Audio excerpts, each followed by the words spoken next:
प्रभु तेरी वाणी जीवन की रोटी, नैनों की ज्योति अंधेरा मिटाती।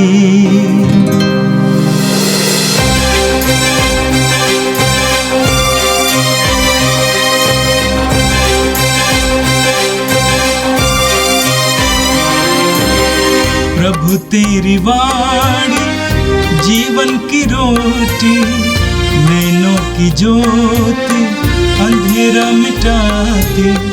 प्रभु तेरी वाणी जीवन की रोटी, नैनों की ज्योति अंधेरा मिटाती। वाणी वाणी वाणी वाणी वाणी पवित्र है, शाश्वत है, जीवन का मन्ना है। 26 फरवरी शुक्रवार। पहला पाठ नबी एजेकियल का ग्रंथ, अध्याय 18, पद संख्याएँ 21 से 28 तक। प्रभु ईश्वर यह कहता है, यदि पापी अपना पुराना पापमय जीवन त्याग कर मेरी सब आज्ञाओं का पालन करता और धार्मिकता तथा न्याय के पथ पर चलने लगता है, तो वह अवश्य जीवित रहेगा, मरेगा नहीं। उसके सब पापों को भुला दिया जाएगा और वह अपनी धार्मिकता के कारण जीवित रहेगा। प्रभु ईश्वर का यह कहना है, क्या मैं दुष्ट की मृत्यु से प्रसन्न हूँ? क्या मैं ये नहीं चाहता कि वह अपना मार्ग छोड़ दे और जीवित रहे? किंतु यदि भला मनुष्य अपनी धार्मिकता त्याग कर दुष्ट की तरह घृणित पाप करने लगता है, तो क्या वह जीवित रहेगा? उसकी समस्त धार्मिकता को भुला दिया जाएगा और वह अपने अधर्म तथा पाप के कारण मर जाएगा। तुम लोग कहते हो कि प्रभु अन्याय करता है।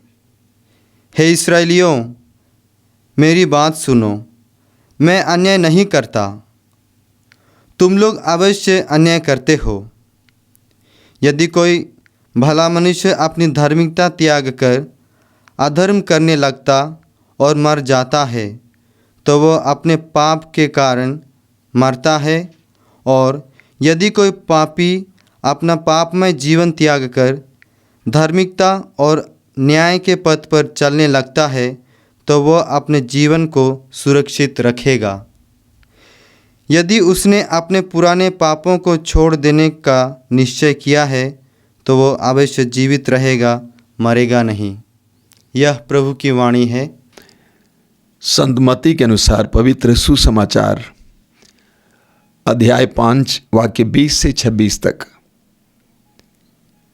यीशु ने अपने शिष्यों से कहा, यदि तुम्हारी धार्मिकता शास्त्रियों और फरीसियों की धार्मिकता से गहरी नहीं हुई, तो तुम स्वर्ग राज में प्रवेश नहीं करोगे। तुम लोगों ने सुना है कि पूर्वजों से कहा गया है, हत्या मत करो। यदि कोई हत्या करे तो वह कचहरी में दंड के योग्य ठहराया जाएगा। परंतु मैं तुमसे कह देता हूँ, जो अपने भाई पर क्रोध करता है वह कचहरी में दंड के योग्य ठहराया जाएगा। यदि वह अपने भाई से कहे, रे मूर्ख, तो वह महासभा में दंड के योग्य ठहराया जाएगा। और यदि वह कहे, रे नास्तिक, तो वह नरक की आग में योग्य ठहराया जाएगा। जब तुम वेदी पर अपनी भेंट चढ़ा रहे हो और तुम्हें वहां याद आए कि मेरे भाई को मुझसे कोई शिकायत है, तो अपनी भेंट वहीं वेदी के सामने छोड़कर पहले अपने भाई से मेल करने जाओ और तब आकर अपनी भेंट चढ़ाओ। कचहरी में जाते समय रास्ते में ही अपने मुद्दई से समझौता कर लो। कहीं ऐसा ना हो न्यायकर्ता तुम्हें प्यादे के हवाले कर दे और प्यादा तुम्हें बंदी गृह में डाल दे। मैं तुमसे कह देता हूं, जब तक कौड़ी कौड़ी न चुका दोगे, तब तक वहां से नहीं निकल पाओगे। यह प्रभु का दिव्य सुसमाचार है। ख्रिस्त प्रभु की जय।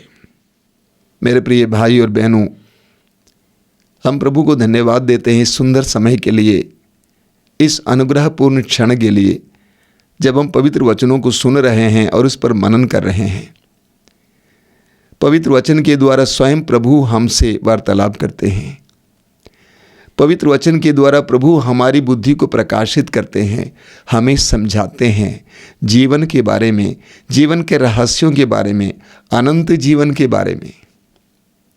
और विशेष करके इस 40 काल में हमें कलीसिया पाप और पश्चाताप के बारे में बार बार सुनाती है, समझाती है। आज का पहला पाठ नबी एजेकियल के ग्रंथ से लिया गया था।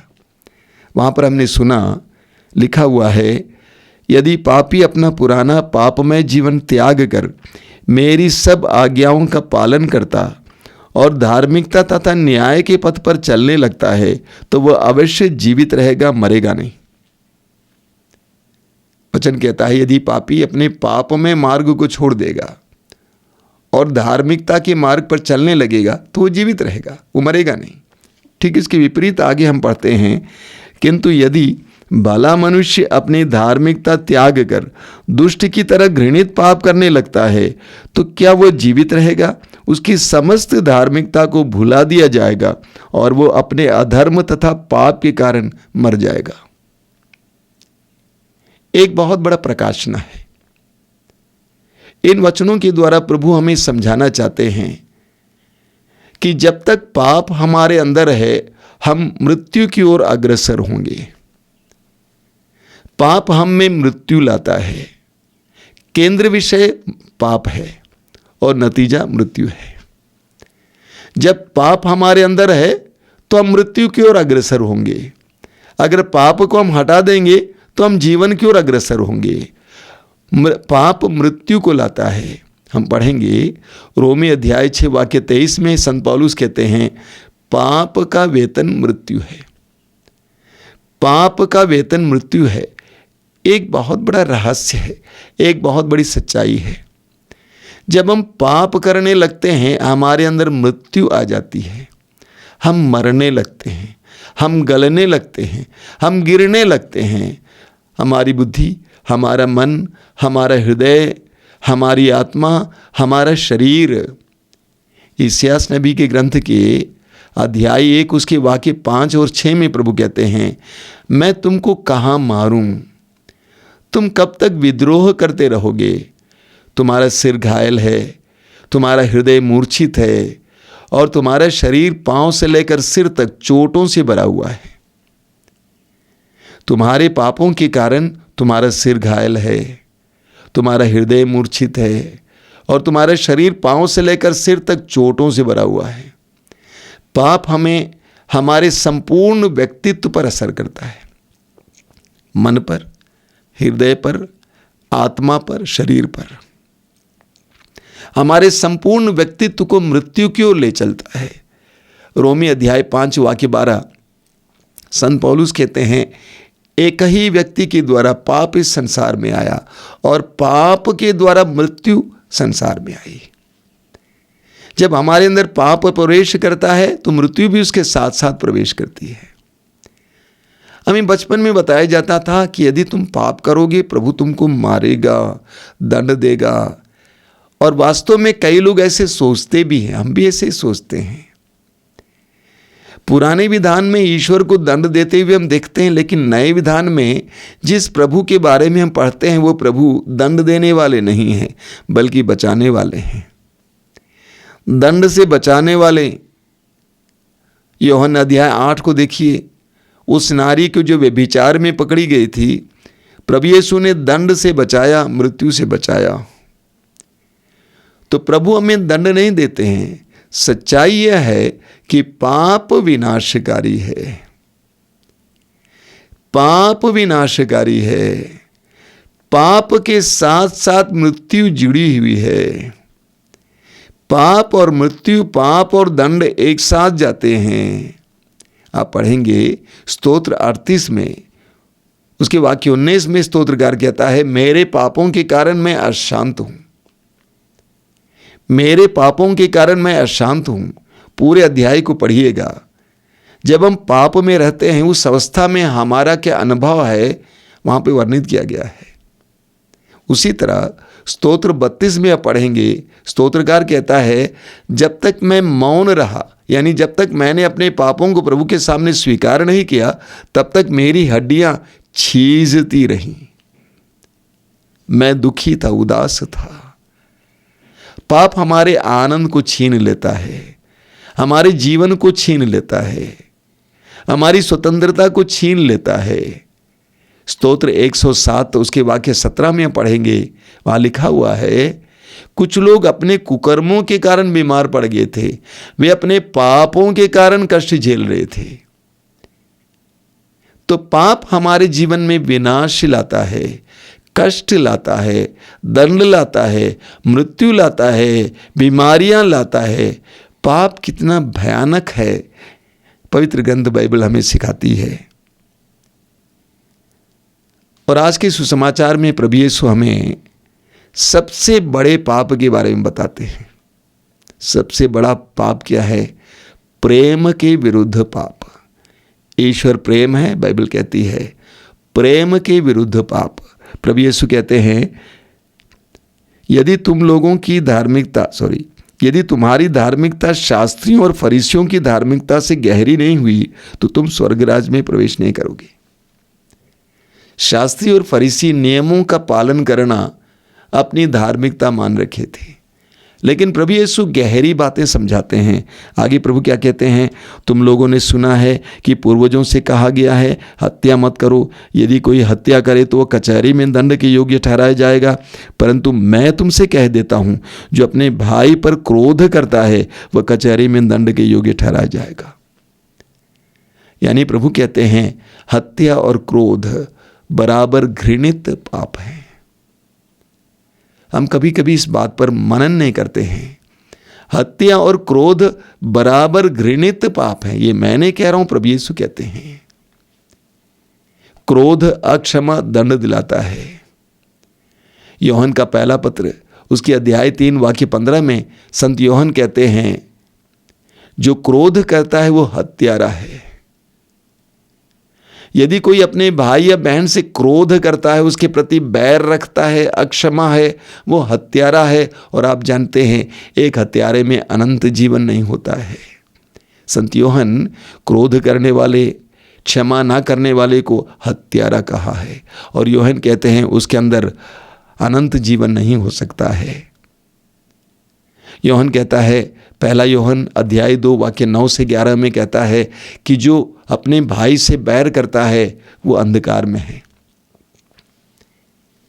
अंधकार ने उसको अंधा बनाया है और वो नहीं जानता है कि वो कहां जा रहा है, क्या कर रहा है। अक्षमा और क्रोध हमें अंधा बना देता है। अक्षमा और क्रोध हमें दंड दिला देता है। आज के समाचार में आगे प्रभु ने कहा जब तुम भेंट चढ़ा रहे हो और तुम्हें याद आए कि तुम्हारे भाई या बहन को तुमसे कोई तकलीफ है, भेंट वहीं छोड़ दो और उससे मेल मिलाप करो, तब आकर भेंट चढ़ाओ। मैं इसको दोहरा रहा हूं ताकि ये बात हमारे मन में लग जाए, गहराई से छप जाए। भेंट चढ़ाते समय, सज धज कर भेंट चढ़ाते समय सारा वस्त्र इत्यादि उतार कर अपने भाई से मिलो, वापस आओ, तब भेंट चढ़ाओ। यानी प्रभु कहते हैं बिना मेल मिलाप के तुम्हारी भेंट स्वीकार्य नहीं है। बिना मेल मिलाप के तुम्हारी भेंट स्वीकार्य नहीं है। कितनी बार हम मिसा बलिदान में गए हैं, कितनी बार हम प्रार्थना में गए हैं, जबकि हमारे हृदयों में बहुत ज़्यादा अक्षमा रही है, बैर रहा है, क्रोध रहा है। प्रभु कहते हैं तुम्हारी प्रार्थना और तुम्हारी भेंट स्वीकार्य नहीं है। तीसरी बात जो प्रभु कहते हैं वो बात यह है, कचहरी में जाते समय अपने जो विरोधी हैं उससे मेल मिलाप कर लो, समझौता कर लो। कचहरी मत जाओ, तुम्हारे ऊपर बड़ी मुसीबत आ सकती है। कई लोग इसीलिए कचहरी जाते हैं क्योंकि वे बहुत अकड़े हुए हैं, वे मानने को तैयार नहीं हैं, वे समझौता करने को तैयार नहीं हैं, वे दंड भोगने को तैयार हैं लेकिन समझौता करने को तैयार नहीं हैं। प्रभु कहते हैं अपने मुद्दे के साथ बैठो, समझौता करो, समझ लो, क्षमा करो, क्षमा पाओ। प्रभु यीशु आज हमें एक बहुत बड़े पाप के बारे में बता रहे हैं, प्रेम के विरुद्ध पाप, जो हमें अंधा बना देता है, जो हमारी भेंट को अस्वीकार कराता है, जो हमारी प्रार्थना को प्रभु तक नहीं पहुंचाता है, जो हमें क्लेश दिलाता है। आज हम प्रभु से प्रार्थना करें, प्रभु मुझे पाप का बोध दीजिए, पाप का एहसास दीजिए। और आज विशेष रूप से हम अपने हृदय को खोल कर देखेंगे कि मेरे हृदय के अंदर लोगों के प्रति अक्षमा है, क्रोध है, बैर है, दुश्मनी है। मैं क्षमा करूं। ये 40 का समय ऐसा समय है जब हम ऐसे लोगों के साथ मेल मिलाप करें। जब तक वो अक्षमा हमारे अंदर है, हमें अनंत जीवन प्राप्त नहीं होगा, हमारे अंदर जीवन की पूर्णता नहीं होगी, हम मृत्यु की ओर अग्रसर होंगे। आइए हम प्रार्थना करें। प्रभु यीशु धन्यवाद देते हैं समय के लिए, तेरे वचनों के लिए धन्यवाद देते हैं। तूने हमें चुनौती दी है, तूने हमें पुकार कर कहा है अपनी धार्मिकता को और गहरी बनाओ। सिर्फ नियमों का पालन करना, प्रतिदिन कुछ कार्यकलाप में व्यस्त रहना नहीं, बल्कि प्रभु के वचन के अनुसार प्रेम की गहराई में उतरना, क्षमा करना, मेल मिलाप करना, दूसरों से माफ़ी मांगना। प्रभु इसके लिए हमें कृपा दीजिए। हे प्रभु यीशु, इन वचनों को सुनने वाले मेरे भाई बहनों पर आशीर्वाद दीजिए। तेरा दाहिना हाथ उनकी ओर बढ़ा, उन्हें अनुग्रह कर, वे जहाँ कहीं भी जाएं तेरी उपस्थिति में महसूस करें। हर तरह के पाप और पापमय अवस्था से, पापमय माहौल से उन्हें बचा के रखना, तेरे दूतों को भेजकर उन्हें सुरक्षा प्रदान करना। आमीन। प्रभु तेरी वाणी जीवन की रोटी, नैनों की ज्योति अंधेरा मिटाती। वाणी वाणी वाणी वाणी